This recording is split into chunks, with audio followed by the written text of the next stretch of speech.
ክቡራትና ክቡራን የሞዳ መዝናኛችንን እየተከታተላችሁ ትገኛላችሁ። ለዕለቱ ያሰናዳነው መሰናዶ ወደ እናንተ እያደረስን ነው። ባለፈው ሳምንት በእህል ውሃ ዝግጅታችን ደም ግፊትና ደም ማነስ ላይ ትኩረት ያደረጉ መረጃዎችን ስናቀብላችሁ ነበር። ቀጣይ ሳምንት መፍትሄውን በተመለከተ በዝርዝር እንነግራችኋለን። ዛሬ ግን ከባለፈው ሳምንት የቀጠለ ችግሮቹ፣ ምልክቶቹ ምን እንደሚመስሉ ከእህል ውሃ ቆይታችን ብዙ ትምህርቶች እንወስዳለን። ተመልካቾቻችን የሞዳ ዝግጅታችን ከእናንተ ጋር ጥሩ ጊዜ እያሳለፈ እንደሆነ ተስፋ እናደርጋለን። እሁድ ከሰዓታችሁ ደማቅ እንዲሆን በድጋሚ ተመኘን። መልካም ሞዳ።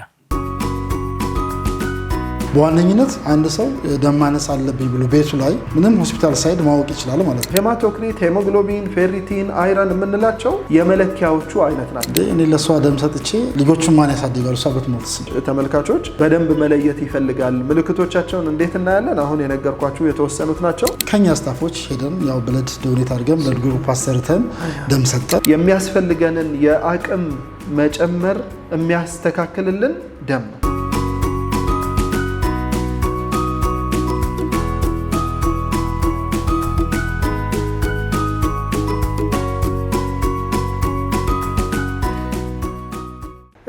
እኔ የገጠመኝ እንደ ኬዝ አሁን እንደነገርኩ አሁን የትላንቱ አንድ ኬዝ ነው።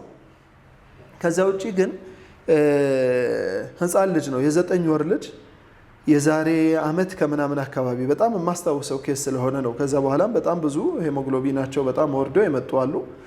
ምግብ ፍላጎታቸው እንዳልከው በጣም ምግብ እምቢ ያለን ብለው ነው የሚያመጡት ልጆቻቸውን እና ሄሞግሎቢናቸውን ነው ወዲያው የምንሰራው። ስንሰራው 9 8 8.2 ምናምን ይሆናል። ወዲያው የደም ማነስ መድኃኒቶች ይሰጣሉ። በዚህ አጋጣሚ ያው ብዙ አይነት የደም ማነስ መድኃኒቶች አሉ። ምርመራዎቹም በጣም በፈለጋችሁበት ቦታ የምታገኟቸው ናቸው። ቶሎ ብላችሁ ወደ ማስተካከያው መሄድ ነው እና ያ የ9 ወር ልጅ አሞታል። ማስመለስ ነው ያለው።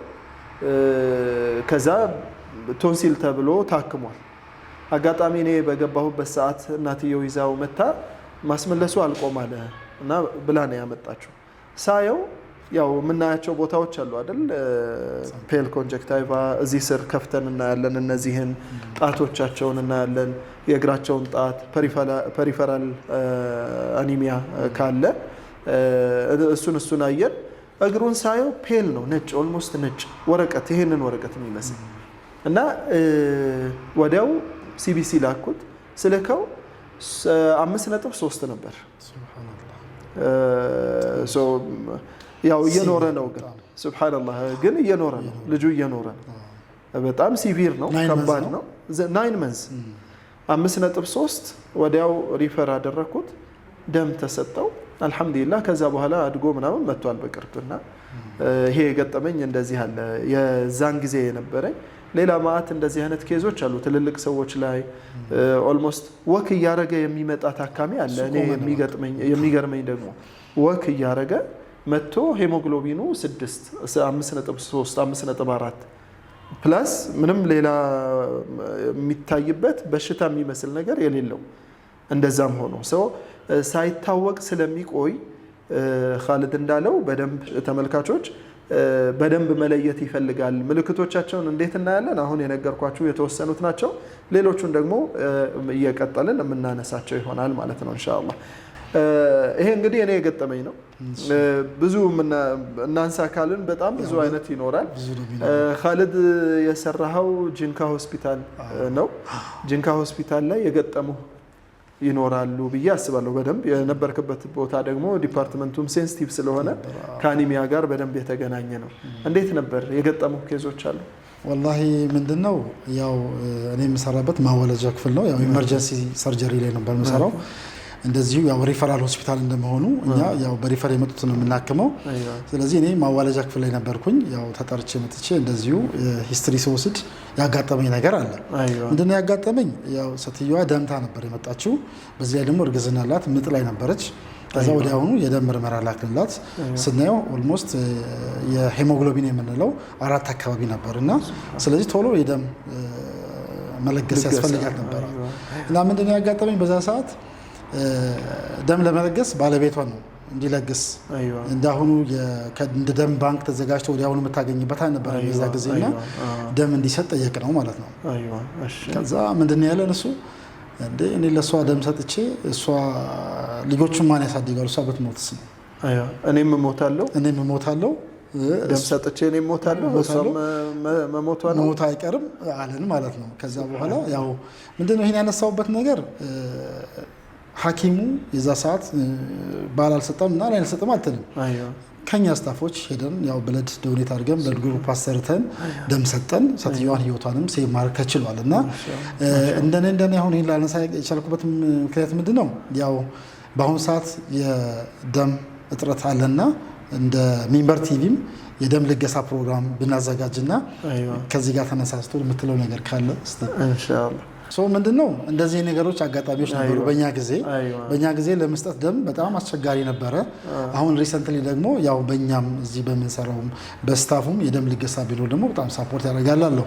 እንደ አጠቃላይ ምንድነው ያጋጣሚ ምንድነው ብዙ ጊዜ ይመጣሉ ደም ስጡ ስንላቸው ቢሉናል እና እኛም እንሰጥ ነበር የሚለው ነገር ለማሳት ፈልጌ ነው። ኢንሻአላህ ይሄን ያጋጣሚ እኔም እንደዛው ያው ጭሮ ሆስፒታል ነበርኩ። ያው በጣም ብዙ ትራንስፊውዝ ያደረግንበት ጊዜ ነበረ።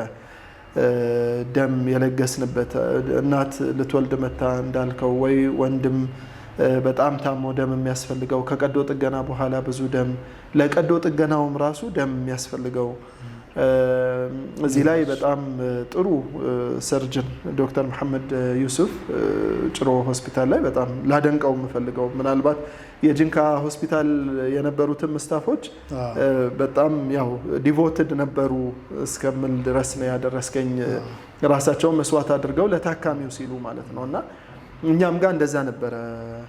ስለዚህ የጤና ባለሙያዎች እዚህም ላይ ታካሚዎቻችንን ለነሱ ጤና መልፋታችን ከደም መለገስም ጭምር አለንበት እያለ ነውና አላህ ያው አፊያቸውን ስታፎችህን አላህ ያበርታቸው።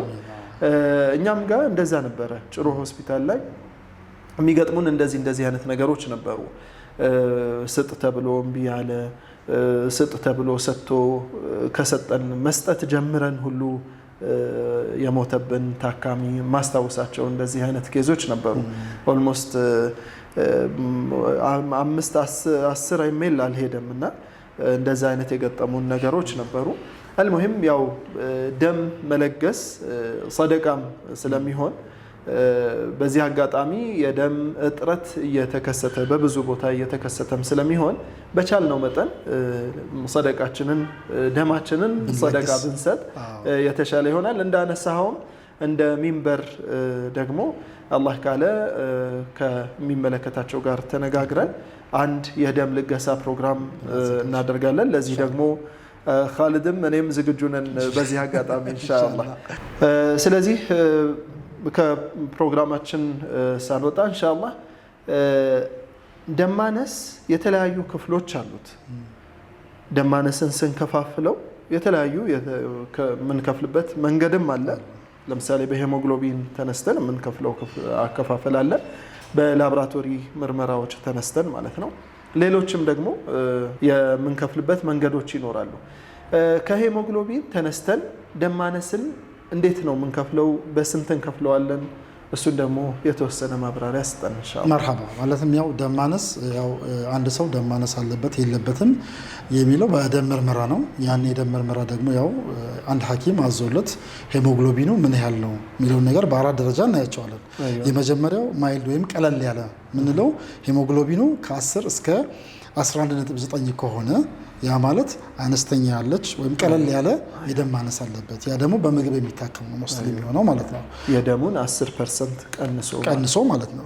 ሁለተኛው መካከለኛ ምንለው ያ ደግሞ የሄሞግሎቢኑ ከ7 እስከ 9.9 ከሆነ ማለት ነው። ይሄ ምን ይባላል? መካከለኛ የደም ማነስ አለበት እንላለን።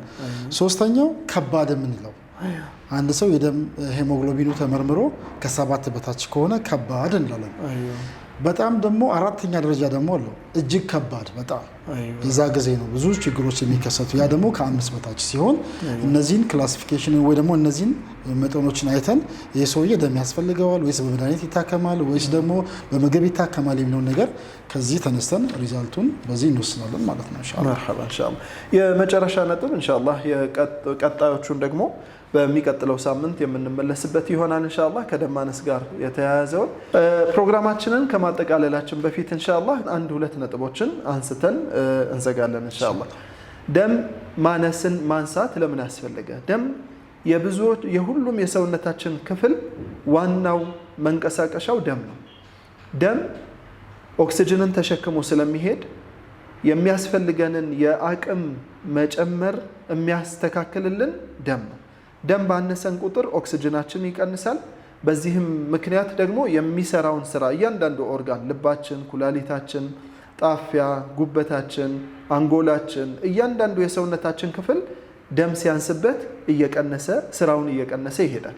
በዚህም ምክንያት ለተለያዩ ችግሮች ተጋላጭ ያደርገዋል ማለት ነው። ለኩላሊት ፌል ማድረግ አንዱ ምክንያት ተብሎ የሚታሰበው የደም ማነስ ስለሆነ ማለት ነው። ስለዚህ ይሄንን ለማስታወስ እንወዳለን ኢንሻአላህ። በመጨረሻም አብራችሁን ስለቆያችሁ ከፕሮግራማችን ጋር ከላይት ዳይት የስነ ምግብ ማማከሪያ ማዕከል ምስጋናችን ላቅ ያለ ነው። ከቀሪዎቹ የመወዳ ፕሮግራሞች ጋር እንድትቆዩ እየጋበዝን እኛ ከወዲሁ እንሰናበታለን። ወሰላሙ አለይኩም ወራህመቱላሂ ወበረካቱ።